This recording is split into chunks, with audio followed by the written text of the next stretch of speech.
Hello everyone, welcome back. Today I'm going to be talking about Xianxia dramas that I recommend for people who are non-Xianxia fans or aren't really sure what Xianxia is to start with, so let's get into it. The first one is Love of the Divine Tree.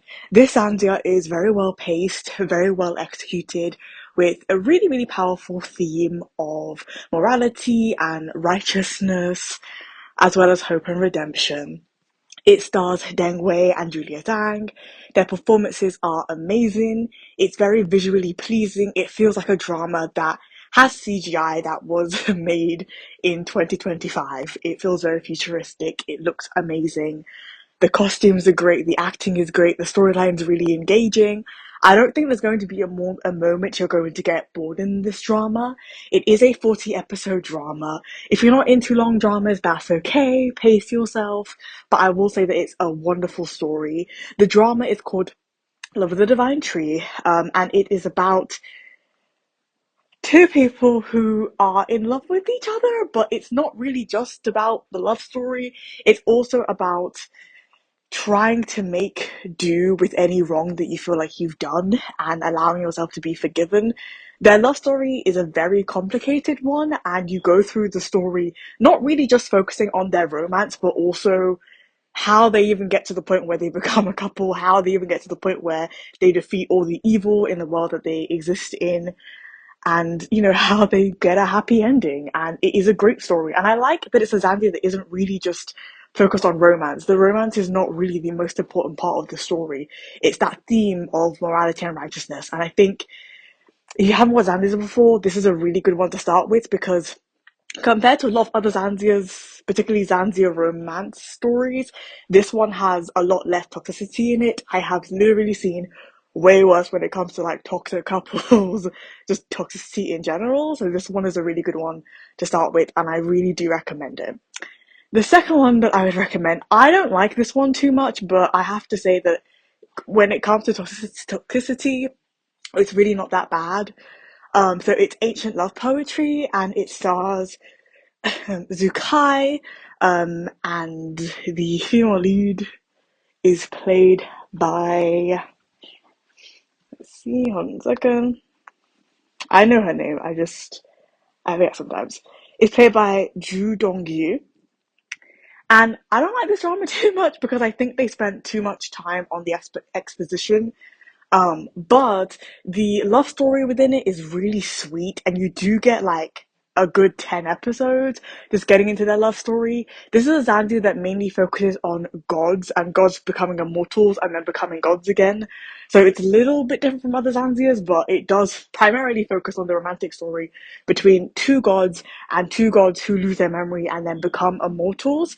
And it has really funny like side characters in it. It has your classic kind of Zanzia villains. It has the female antagonist that just is full of hate and resentment because of the way that she's been treated.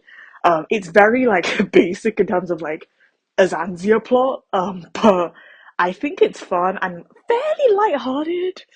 Like it has angst, like any Zanzia, but it's fairly light-hearted compared to some other ones that I've seen.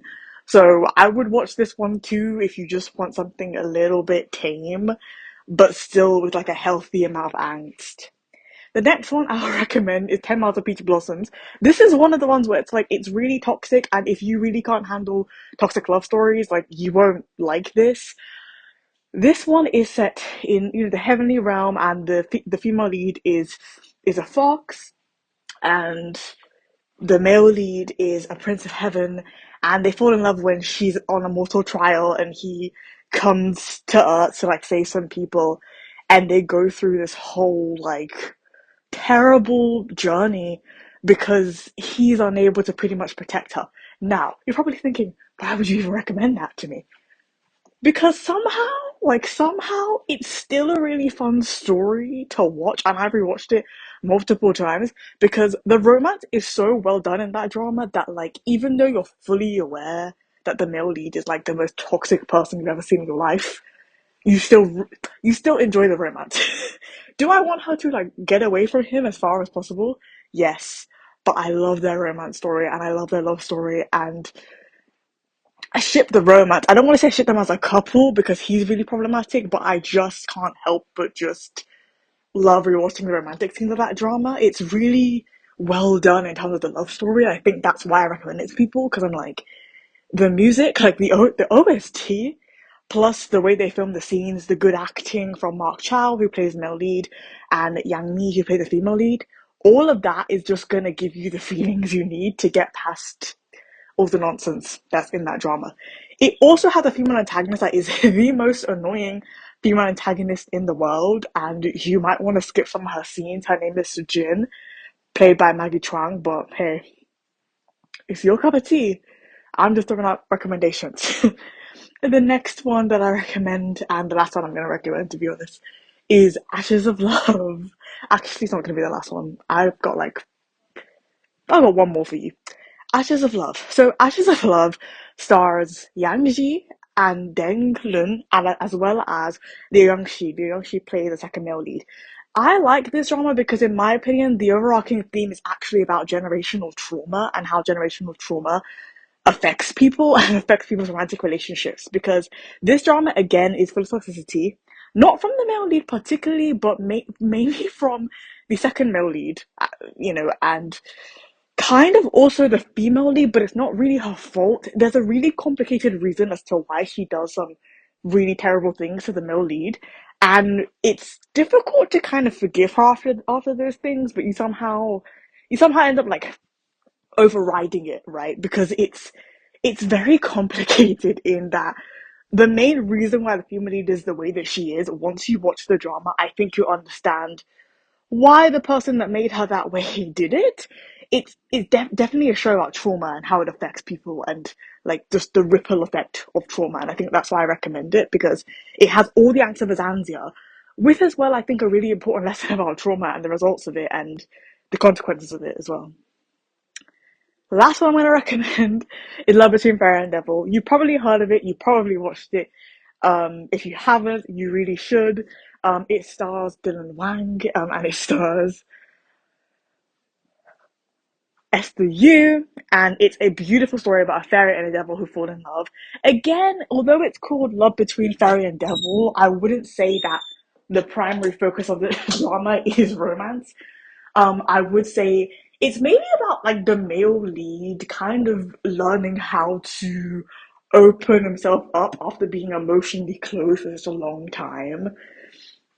And it is also about like fate, and how people are kind of like encouraged to go forward and be who they were born to be, but that you can ultimately choose who you want to be at the same time. And my favorite Zandias always have like a really strong theme or just a really well executed story. And so the ones in these lists are the ones that I recommend. If you are a Zandia fan or you watch Zandias in the comments below that I haven't mentioned in this video, please recommend some Zandias you think people would enjoy in the comments below. If you like my channel, please subscribe. If you like this video, please hit the like button below. Thank you so much for listening, and have a lovely evening, day, afternoon, wherever you are. Okay, bye-bye.